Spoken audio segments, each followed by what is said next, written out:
Hey everybody, it's Lee. It's time for the daily briefing for Friday, March 5th, although we're recording it in the middle of the night, Sunday morning, about 3:30 in the morning, because that's when we have the camera set up. We've been doing journalism.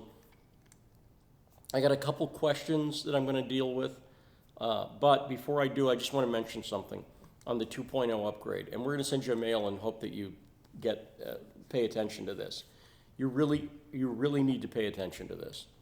The forums are about to take on an entirely new importance for Citizen Journalism School. My participation in the forums is going to greatly increase. The content in the forums is going to greatly increase. You're going to see, by the time you see this, there's some new content in the forums in my reporter's notebook section where I'm literally embedding some videos in there. I really need and want you to participate in the forums. If there's people ask how much time should you devote to the school, please spend a little bit of your social media time every day, even if it's 5 minutes, going through the forums, seeing what's new, catching up. This is going to be an exclusive place where I talk about my reporting in a way I don't talk about it anywhere else.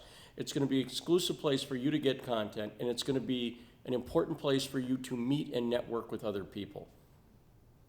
I think I mentioned to you before, one of the things in 2.0 is where we kick the whole idea of creating an army of citizen journalists, people who do great work and get their work out there, into a whole new gear, okay?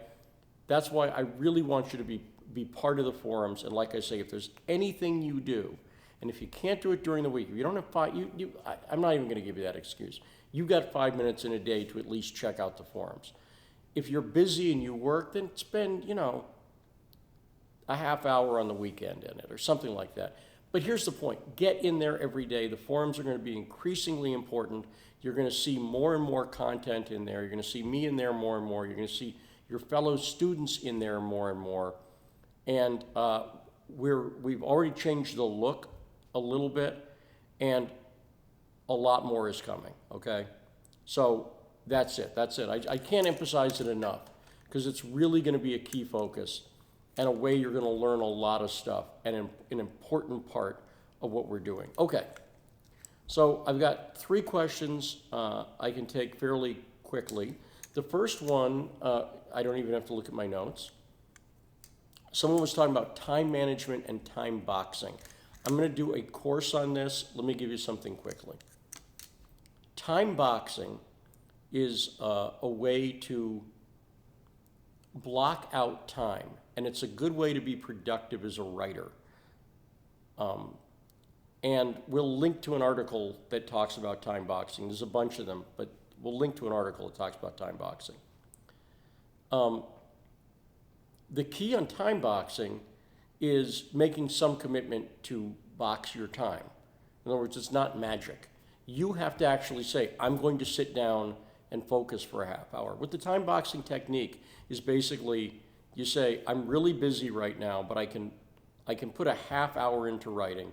So you block out the time, you sit down, you eliminate all distractions, you set a timer, and then you don't have to write, but you can't do anything else. You can just sit there and stare at the screen, but no social media, no checking email, no talking to your dog, no getting a meal, no nothing. Just sit there and you can write or stare. That's it, okay? And it works.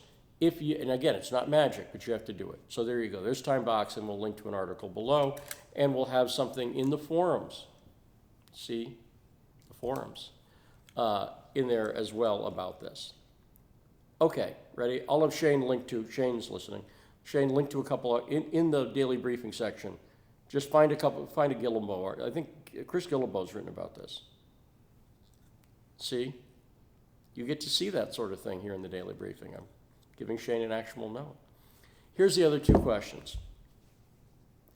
What do you recommend for audio recording on phone calls? I'll tell you what I use. I use Skype to do my phone calls, and I use a piece of software called Call Recorder on Skype, and that's what I use. I have an app that I use on my iPhone, but I don't use it that much, so I won't talk about it.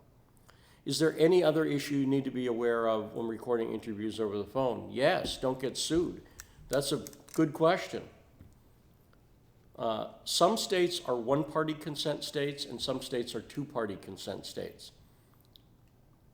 Google phone call recording consent and then the name of your state and you'll find the appropriate law.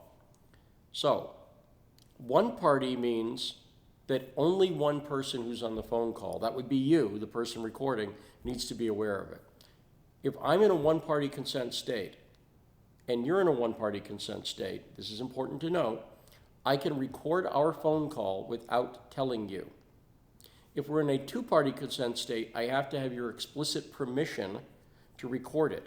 Now, what if one person's in a one-party state and one person's in a two-party state? The answer is the rules of the two-party state apply, okay? So, then you just get it right up front. I would ask on the record while the thing's recording. Just want to confirm you know we're recording this phone call. Yes, that will save you from a lawsuit, basically. Is it a good idea to get permission anyway? Generally, yes. If I'm calling a government office and I'm in a one-party state, or a government official, I don't get consent. It's the government. I don't feel I need to get it. If it's in a one-party state, I don't get consent. Okay?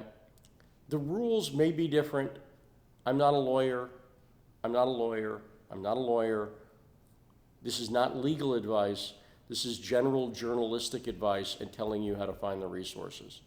I have to say I'm not a lawyer 3 times because number one, it magically turns me not into a lawyer. That's what happens when you say it 3 times.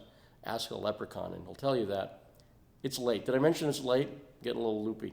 But the reason I mention I'm not a lawyer is I don't want to get sued for giving legal advice. That's how dangerous lawyers are. And I wish leprechauns could get rid of them, but alas, that won't work. So anyway, great questions. We got a bunch more questions because Shane was nice enough and asked you, and you were nice enough to send them. Keep the questions coming. We'll have a lot more for you until next time. I'm Lee.